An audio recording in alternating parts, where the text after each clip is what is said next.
તો આ તરફ સાયબર સેલે પણ સુરતમાં મોટી કાર્યવાહી કરી હતી અને કોલ સેન્ટરને ઝડપી લીધું હતું અને શહેરના અલથાણ વિસ્તારમાં ચાલતા કોલ સેન્ટર પર દરોડા પાડ્યા। ઇન્સ્ટિટ્યૂટની આડમાં વીઆઈપી સર્કલ નજીક આવેલ 4 પોઈન્ટમાં કોલ સેન્ટર ચાલતું હતું। લોકોને લોભામણી લાલચ આપી અને ભરવામાં આવતા હતા। વિવિધ સ્કીમો થકી લોકોને ફસાવી કેસ કરવાની ધમકી આપવામાં આવતી હતી। સાયબર સેલે એક મહિલા સહિત 10 લોકોની ધરપકડ કરી છે। 50 મોબાઈલ ફોન, લેપટોપ, કોમ્પ્યુટર સહિત મુદ્દામાલ કબજે કર્યો છે।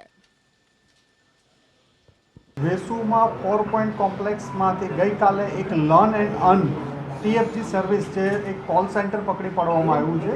આ કોલ સેન્ટરમાં લોકોને જોબની અલગ અલગ કોર્સ શીખવા માટેના ઓફર આપવામાં આવતી હતી અને જે બેરોજગાર લોકો હોય એને જોબના પોર્ટલ ઉપરથી અલગ અલગ એમના ડેટા મેળવી એમની પાસેથી એક રેડીમેડ વિડીયો અને મોકલી અને અંદાજિત 7,000 રૂપિયા જેવા કલેક્ટ કરવામાં આવતા હતા અને ધીરે ધીરે એ લોકોને એમાં એની ડિજિટલ સિગ્નેચર લેવામાં આવે, એનો ફોટોગ્રાફ્સ બનાવવામાં આવે, એનો ડેટા એનું ફોર્મ બનાવીને એને અમુક 1-2 દિવસ વિડીયો પણ મોકલવામાં આવે।